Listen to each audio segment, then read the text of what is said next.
Hello guys, welcome to our YouTube channel study with M. आज मैं आप सभी के लिए काफ़ी महत्वपूर्ण वीडियो लेके आई हूं। तो देखिए, उत्तराखंड के लोक सेवा आयोग के द्वारा आज 17 दिसंबर 2023 को समीक्षा अधिकारी का पेपर कंडक्ट कराया गया, जिसका सॉल्यूशन वीडियो आप लोगों के लिए लेके मैं आ चुकी हूं। देखिए, आज के पेपर के लेवल की बात करें तो आज का paper easy to moderate level का था। काफ़ी अच्छा आज का पेपर बनाया गया आयोग के द्वारा। और देखिए, कुछ क्वेश्चन ऐसे हैं जो रिपीट भी हुए हैं। पिछले कुछ दिनों पहले आपके ईओ यानी अधिशासी अधिकारी का पेपर कंडक्ट कराया गया लोक सेवा आयोग के द्वारा। उसमें एक आध क्वेश्चन ऐसे हैं जो आज के पेपर में आए हुए हैं, यानी कि रिपीट कर लिए गए हैं आयोग के द्वारा क्वेश्चन। मैंने तब भी कहा था कि वो पेपर आपके आर एग्ज़ाम के लिए हेल्पफुल रहेगा। तो आप लोगों ने अगर ईओ का पेपर देखा होगा तो एक आध क्वेश्चन उसमें रिपीट हुए हैं, आयोग द्वारा रिपीट कर लिए गए हैं। और काफ़ी सारे क्लासेस भी मैंने प्रोवाइड कराए थे आप लोगों को आर एग्ज़ाम के रिगार्डिंग। तो उन क्लासेस से भी बहुत सारे क्वेश्चन फंसे हैं आज के इस पेपर में। अगर आप लोगों ने प्रॉपर क्लासेस फॉलो की हैं तो आपका आज का पेपर बहुत अच्छा गया होगा। अगर आप लोगों ने आज का ये पेपर दिया है, आपने कितना स्कोर किया, कितने क्वेश्चन अटेम्प्ट किए, आप कमेंट सेक्शन में कमेंट करके बताइएगा। चलिए, ज़्यादा देर ना करते हुए आज के इस पेपर को हम स्टार्ट कर लेते हैं। स्टार्ट करने से पहले जिन लोगों ने अभी तक हमारे YouTube channel study with M को सब्सक्राइब नहीं किया है वो सब्सक्राइब कर लें। साथ ही साथ बगल में जो बेल आइकन दिख रहा है इसे भी प्रेस कर लें, ताकि हम अपने चैनल पर आपके आगामी एग्जाम के रिगार्डिंग कोई भी वीडियो अपलोड करते हैं तो उसका लिंक आपको तुरंत मिल सके। आप लोग हमारे टेलीग्राम ग्रुप को भी ज्वाइन कर सकते हैं, ये भी स्टडी विद एम के नाम से ही बना हुआ है। टेलीग्राम ग्रुप पर रात को 8 बजे क्विज भी कराई जा रही है और इम्पॉर्टेंट पीडीएफ्स जो होती हैं वो भी आपको टेलीग्राम ग्रुप पर ही प्रोवाइड की जाती हैं। अगर इस पेपर का भी आप लोगों को पीडीएफ चाहिए तो वो भी आपको टेलीग्राम ग्रुप पर ही प्रोवाइड किया जाएगा। और ये पेपर आगामी एग्ज़ाम के लिए आपका हेल्पफुल रहेगा, तो एंड तक बने रहिएगा इस पेपर में। और बताऊंगी मैं कौन कौन से क्वेश्चन हमारे सेशन से आए हुए हैं। इस पेपर में आपका पहला क्वेश्चन है, निम्नलिखित में से कौन चारण उपनाम से प्रसिद्ध थे। तो देखिए, कई बार ये क्वेश्चन आपको मैंने बताया हुआ था। तो चारण उपनाम से जाने जाते हैं शिव प्रसाद डबराल, ऑप्शन सी बिल्कुल करेक्ट आंसर है। नेक्स्ट क्वेश्चन देखिएगा, निम्नलिखित में से किसे बाल्यकाल में गोसाई दत्त नाम से जाना जाता था। तो देखिए, ये भी बताया हुआ था, गोसाई दत्त नाम से जाना जाता था बाल्यकाल में किसे, सुमित्रा नंदन पंत को। ऑप्शन बी यहाँ पे आपका राइट आंसर है। अगला देखेंगे, निम्नलिखित में से कौन सा एक शुशिर वाद्य है। तो देखिए, इनमें से शुशिर वाद्य हुड़का नहीं है, ढोल नहीं है, दो तारा नहीं है, लेकिन नागफनी या फिर इसको नागफणी भी कहा जाता है। तो नागफणी जो है ये आपका एक शुशिर वाद्य यंत्र है। अगला क्वेश्चन देखेंगे, बद्रीनाथ के रावल पुजारी परंपरानुसार किस राज्य के मूल निवासी होते हैं। तो देखिए, करेक्ट आंसर है आपका केरल। अगला क्वेश्चन है, निम्नांकित में से कौन सा मंदिर गढ़वाल में स्थित है। तो देखिए, गढ़वाल में स्थित मंदिर है कौन सा मंदिर, नागनाथ पोखरी। अगला क्वेश्चन देखेंगे, उत्तराखंड के निम्न जनपदों के समूह में से कौन सा अंतर्राष्ट्रीय सीमा साझा करता है। दिए गए ऑप्शन में आपका करेक्ट आंसर हो जाएगा पिथौरागढ़, चमोली, उत्तरकाशी। तो आपको याद रखना है पिथौरागढ़, चमोली, उत्तरकाशी, यानी कि ऑप्शन बी बिल्कुल करेक्ट आंसर है। अगला देखेंगे, सोना नदी वन्यजीव अभयारण्य निम्नलिखित में से किस जनपद में अवस्थित है। तो देखिए, सोना नदी वन्यजीव अभयारण्य ये आपके पौड़ी गढ़वाल में अवस्थित है। नेक्स्ट क्वेश्चन है आपका, निम्नलिखित में से the Chipko movement a people's history पुस्तक के लेखक कौन है। तो इस पुस्तक के लेखक हैं शेखर पाठक। अगला क्वेश्चन देखिएगा, 2020-21 में उत्तराखंड के निम्नलिखित में से किस जनपद में सर्वाधिक कृषि योग्य भूमि है। दिए गए ऑप्शन में करेक्ट आंसर है आपका नैनीताल। अगला देखेंगे, लोसर पर्व का संबंध उत्तराखंड की किस जनजाति से है। कई बार बताया है। तो देखिए, लोसर पर्व का संबंध है जाड़ भोटिया से, यानी कि ऑप्शन ए बिल्कुल करेक्ट आंसर आपका हो जाएगा। नेक्स्ट क्वेश्चन देखेंगे, दसौली ग्राम स्वराज संघ की स्थापना किसने की थी। दसौली ग्राम स्वराज संघ, इसकी स्थापना की थी चंडी प्रसाद भट्ट ने। ऑप्शन बी यहाँ पे आपका राइट आंसर हो जाएगा। नेक्स्ट क्वेश्चन है, निम्नलिखित में से कौन सा राष्ट्रीय उद्यान क्षेत्र की दृष्टि से सबसे बड़ा है। तो देखिए, क्षेत्रफल की दृष्टि से बताना है सबसे बड़ा राष्ट्रीय उद्यान कौन सा है। करेक्ट आंसर है आपका गंगोत्री राष्ट्रीय उद्यान। अगला देखेंगे, निम्नांकित में से कौन सा युग्म सुमेलित नहीं है। तो देखिए, इनमें से सुमेलित युग्म नहीं है भिलंगना, मनेरी, भाली।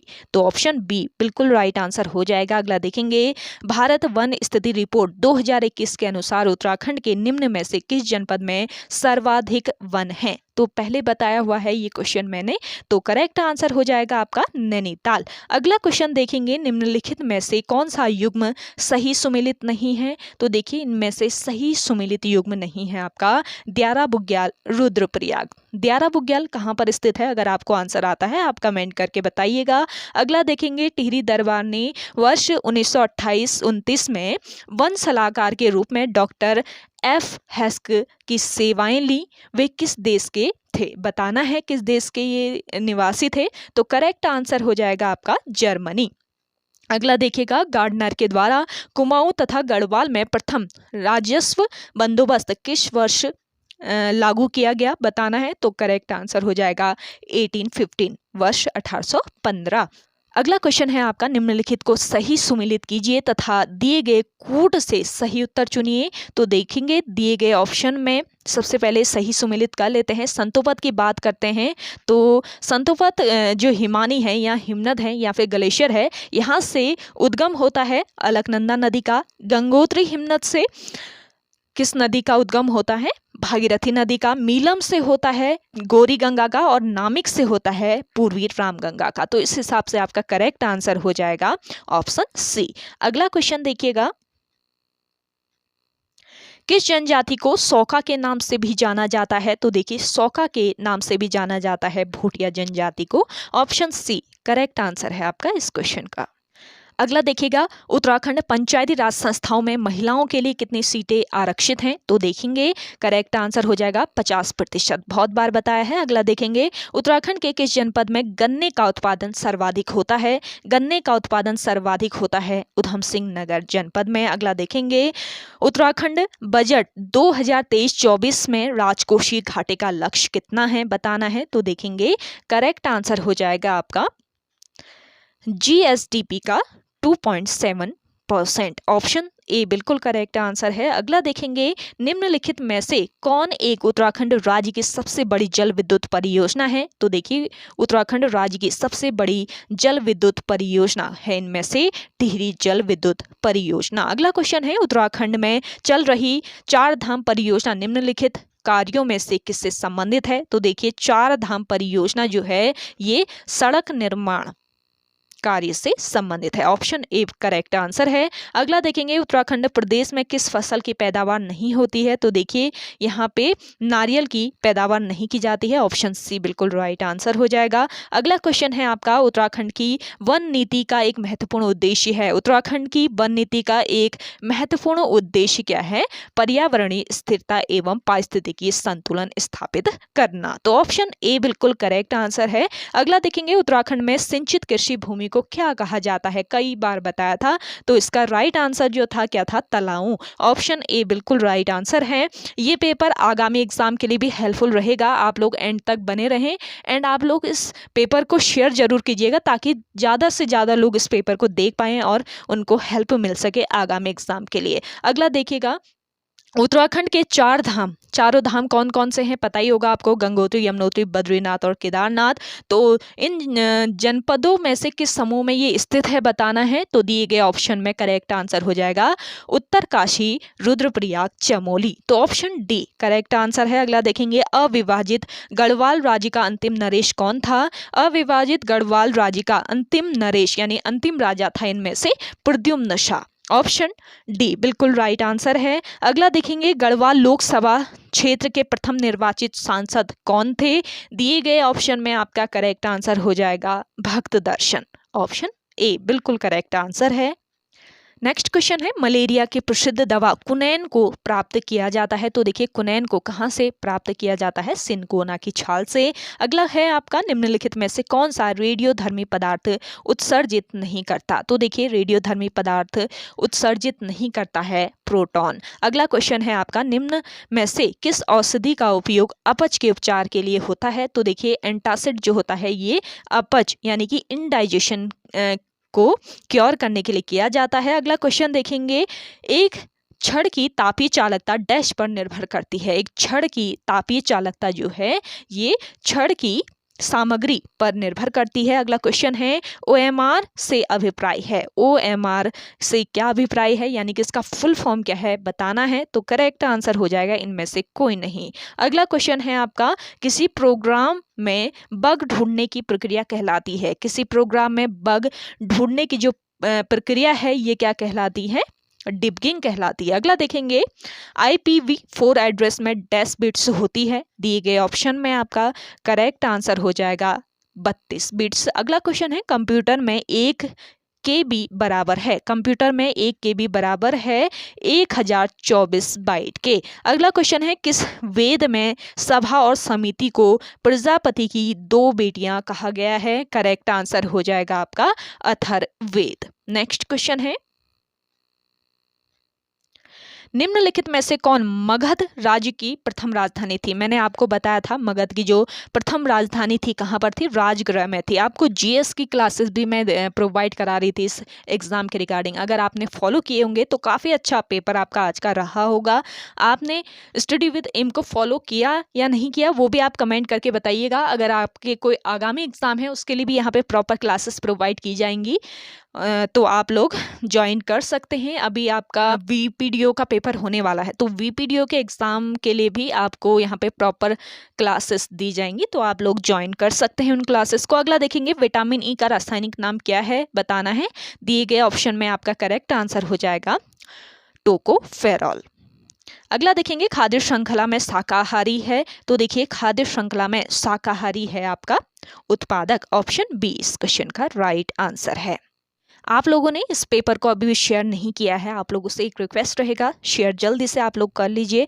और साथ ही साथ अगर चैनल पर नए हैं तो आप लोग चैनल को भी सब्सक्राइब कर लीजिए। अगला क्वेश्चन देखिएगा निम्नलिखित में से कौन नेता दक्षिण अफ्रीका गया और गांधी जी को उनके उद्देश्य प्राप्त करने में मदद की। तो देखेंगे दिए गए ऑप्शन में करेक्ट आंसर है आपका गोपाल कृष्ण गोखले। ऑप्शन डी बिल्कुल करेक्ट आंसर है। अगला देखेंगे चोल राज्य का संस्थापक विजयालय किस राज्य का सामंत था। करेक्ट आंसर है पल्लव। अगला देखेंगे निम्नलिखित में से किसने अपनी आत्मकथा लिखी थी। तो देखेंगे आत्मकथा लिखी थी अपनी फिरोज शाह तुगलक ने। ऑप्शन सी बिल्कुल राइट आंसर है। अगला देखेंगे लॉर्ड माउंटबेटन के द्वारा सत्ता हस्तांतरण के लिए 15 अगस्त 1947 का दिन क्यों चुना गया था। तो देखेंगे करेक्ट आंसर हो जाएगा आपका यह द्वितीय विश्व युद्ध में मित्र राष्ट्रों की जापान पर विजय की दूसरी वर्षगांठ थी। अगला क्वेश्चन है आपका एक वर्त समिति निम्नलिखित में से किस विषय से संबंधित थी। एक वर्त समिति जो थी ये रेलवे से संबंधित थे। अगला देखेंगे निम्नलिखित में से किसने भारतीय राष्ट्रीय कांग्रेस के वार्षिक अधिवेशन को शिक्षित भारतीयों का मेला कहा था।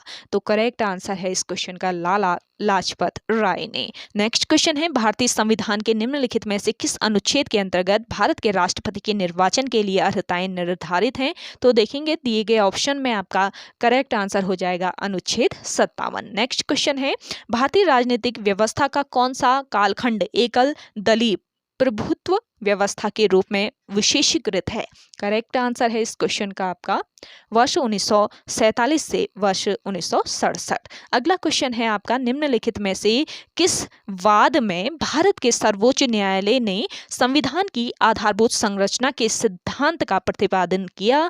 करेक्ट आंसर हो जाएगा आपका केशवानंद भारतीवाद। अगला क्वेश्चन है निम्नलिखित में से कौन सी महिला भारतीय संविधान सभा की सदस्य थी। तो देखेंगे करेक्ट आंसर है इस क्वेश्चन का अम्मो स्वामीनाथन। अगला क्वेश्चन है आपका निम्नलिखित में से किसने वर्ष 1941 ईस्वी में गोरक्षा मंडल का गठन किया था। तो देखेंगे गोरक्षा मंडल का जो गठन किया था किसने, मदन मोहन मालवीय ने। ऑप्शन सी बिल्कुल करेक्ट आंसर है।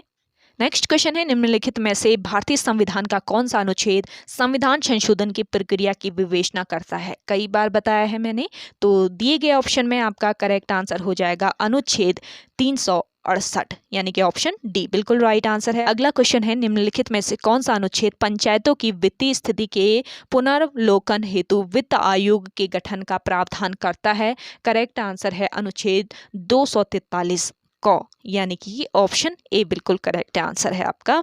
अगला क्वेश्चन देखेंगे, भारतीय संविधान के किस अनुच्छेद में निजता के अधिकार की परिकल्पना की गई है? दिए गए ऑप्शन में करेक्ट आंसर हो जाएगा अनुच्छेद 21। नेक्स्ट क्वेश्चन है, निम्नलिखित में से कौन संविधान सभा का संवैधानिक सलाहकार था? संविधान सभा का संवैधानिक सलाहकार कौन थे इनमें से? BN राव, ऑप्शन सी बिल्कुल राइट आंसर है। अगला क्वेश्चन देखेंगे, भारतीय संविधान की कौन सी अनुसूची केंद्र और राज्यों के बीच विधायी शक्तियों के वितरण का विवेचन करती है? करेक्ट आंसर है इस क्वेश्चन का 7वीं अनुसूची। अगला क्वेश्चन है, भारत द्वारा आयोजित G20 सम्मेलन 2023 में निम्न में से किस देश या देशों के समूह को सदस्य बनाया गया? तो करेक्ट आंसर है आपका अफ्रीकन यूनियन।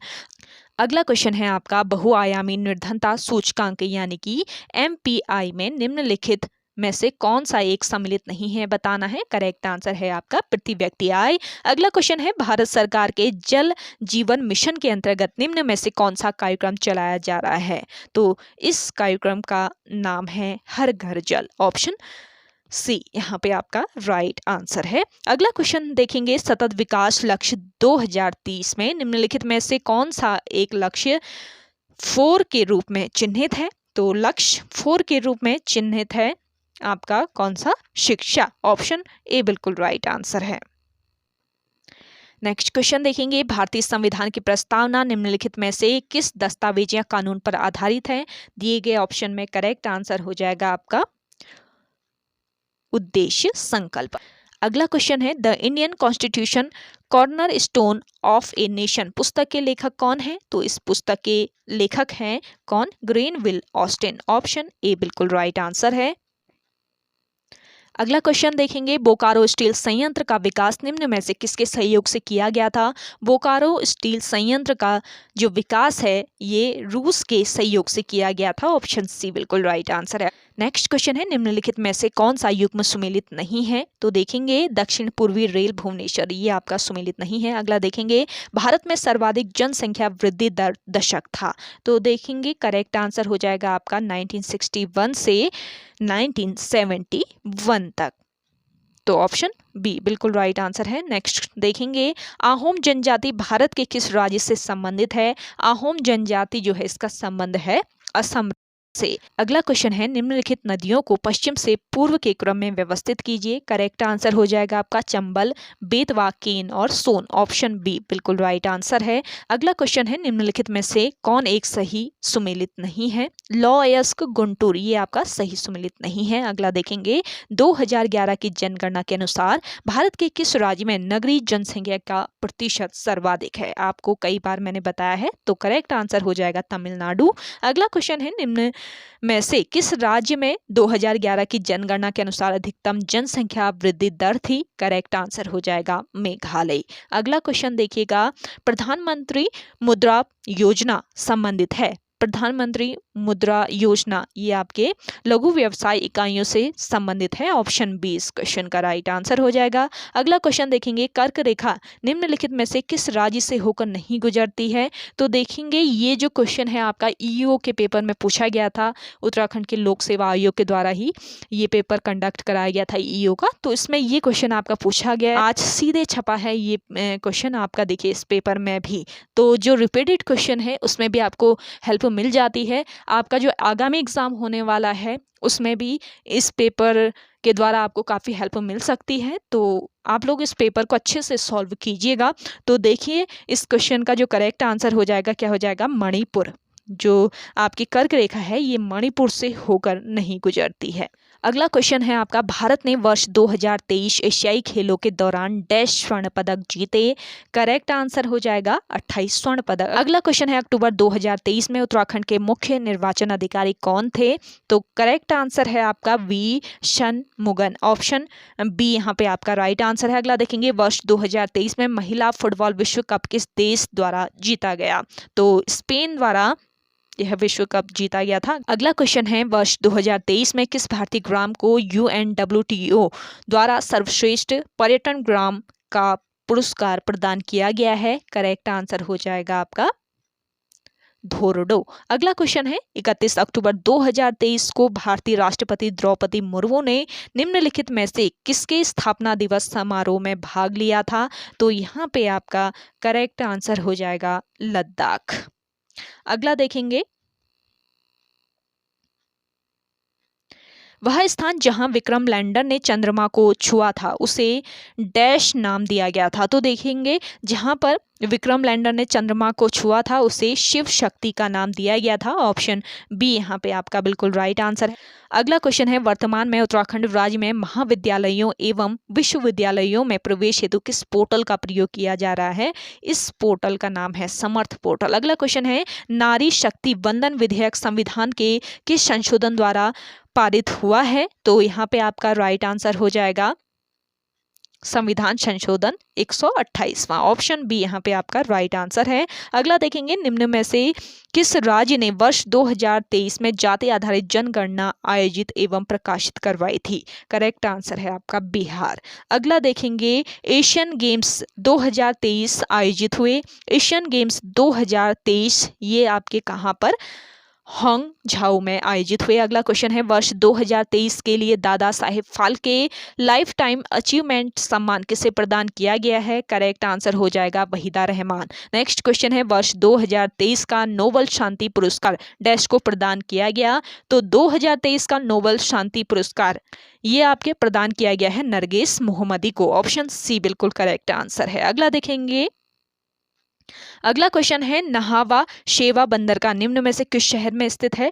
तो यह जो बंदरगाह है ये आपके मुंबई में स्थित है। अगला देखेंगे, वर्ष 2023 में अंतर्राष्ट्रीय शतरंज विश्व कप किसने जीता है? तो देखिए वर्ष 2023 में अंतर्राष्ट्रीय शतरंज विश्व कप जीता है किसने? मैग्नस कार्लसन ने। ऑप्शन बी इस क्वेश्चन का राइट आंसर है। नेक्स्ट क्वेश्चन है, लखुडियार के शैल चित्र उत्तराखंड के किस जनपद में स्थित हैं? तो देखिए अल्मोड़ा में आपके लखुडियार के शैल चित्र स्थित हैं। ऑप्शन सी बिल्कुल राइट आंसर है। अगला देखेंगे, रानी गुलेरिया ने निम्नलिखित में से किस परमार शासक को राज्यभार सौंपा था? करेक्ट आंसर हो जाएगा कीर्ति शाह। अगला क्वेश्चन है, काठगोदाम के निकट स्थित रानी बाग किस रानी के नाम पर स्थापित हुआ था? तो देखिए रानी बाग जो है ये स्थापित हुआ था जिया रानी के नाम पर। अगला क्वेश्चन है, आजाद पंचायत का संबंध उत्तराखंड के निम्नलिखित में से किस जन आंदोलन से है? तो यहाँ पे आपका राइट आंसर है रवाई कांड। कई बार आपको ये क्वेश्चन मैंने बताया था, बहुत सारे क्वेश्चन हैं जो कि हमारे सेशन से आए हुए हैं। तो आप लोगों ने अगर प्रॉपरली क्लासेस फॉलो की होंगी तो आपका आज का पेपर काफ़ी अच्छा गया होगा और आप इसमें अच्छा स्कोर कर सकते हैं। अगला देखेंगे, टिहरी राज्य के किस राजा ने राज्य के अगला क्वेश्चन है, नेक्स्ट क्वेश्चन है, टिहरी राज्य के किस राजा ने राज्य के मुख्य न्यायालय का नाम बदलकर हुजूर दफ्तर कर दिया? करेक्ट आंसर हो जाएगा आपका सुदर्शन शाह। अगला देखेंगे, निम्नलिखित में से कौन कुमाऊं का बिना ताज पोषित राजा कहलाता था? तो देखेंगे कुमाऊं का बिना ताज पोषित राजा कहलाता था इनमें से हेनरी रैंजे। अगला क्वेश्चन है, निम्नलिखित में से किसने वर्ष 1924 में अल्मोड़ा में विवेकानंद पर्वतीय कृषि अनुसंधान संस्थान की नींव रखी थी? बहुत बार आयोग के द्वारा ये क्वेश्चन पूछ लिया गया है, यानी कि रिपीटेड ये क्वेश्चन है। तो बोसी सेन यहाँ पे आपका बिल्कुल राइट आंसर हो जाएगा। नेक्स्ट क्वेश्चन है, कुमाऊं परिषद का तृतीय वार्षिक अधिवेशन निम्नलिखित में से किस स्थल पर आयोजित हुआ था? आपको बता चुकी हूँ ये क्वेश्चन में, तो सीधे छपा हुआ है हमारे सेशन से। करेक्ट आंसर हो जाएगा आपका कोट द्वार। अगला क्वेश्चन देखेंगे, निम्नांकित में से कौन सा उत्तराखंड निवासी आजाद हिंद फौज से संबंधित था? तो देखेंगे आजाद हिंद फौज से संबंधित थे इनमें से चंद्र सिंह नेगी, यानी कि ऑप्शन डी बिल्कुल करेक्ट आंसर है। अगला देखेंगे, वर्ष 1936 में गढ़वाल सेवा संघ की स्थापना कहाँ की गई थी? गढ़वाल सेवा संघ की स्थापना वर्ष 1936 में हुई थी देहरादून में। अगला क्वेश्चन देखेंगे, निम्नांकित में से किस राज्य ने राष्ट्रीय खेल 2023 का आयोजन किया था? तो राष्ट्रीय खेल 2023 का आयोजन हुआ था कहाँ पर? गोवा में। नेक्स्ट क्वेश्चन है, निम्नांकित में से किस देश को 1 जनवरी 2024 से ब्रिक्स का पूर्णकालिक सदस्य बनने के लिए शामिल नहीं किया गया है? करेक्ट आंसर हो जाएगा आपका जापान, यानी कि ऑप्शन डी बिल्कुल राइट आंसर है। तो ये आपको 100 क्वेश्चन मैंने सॉल्व करा दिए हैं और आपके जो मैथ का पोर्शन है वो नेक्स्ट वीडियो में मैं आपको प्रोवाइड कराऊंगी। तो आप लोग कमेंट करके बताइएगा अगर आज का ये पेपर आपने दिया है तो आपने कितने क्वेश्चन अटेम्प्ट किए और आज का पेपर आपका कैसा रहा, आप कमेंट करके बताइएगा। आगामी एग्जाम के लिए ये पेपर काफ़ी हेल्पफुल रहने वाला है। आपको आगामी एग्जाम के रिगार्डिंग में यहाँ पे प्रॉपर क्लासेस प्रोवाइड की जाएंगी और बहुत सारे क्वेश्चन फंसते हैं हमारे सेशन से, तो आप लोग हमारे सेशन को ज्वाइन कर सकते हैं। स्टडी विद एम को अगर आप लोगों ने सब्सक्राइब नहीं किया है तो जल्दी से आप लोग स्टडी विद एम को सब्सक्राइब कर लीजिए। तो चलिए शेयर कर लीजिएगा इस पेपर को ज़्यादा से ज़्यादा और मिलते हैं एक नई इंटरेस्टिंग वीडियोस के साथ। तब तक के लिए धन्यवाद।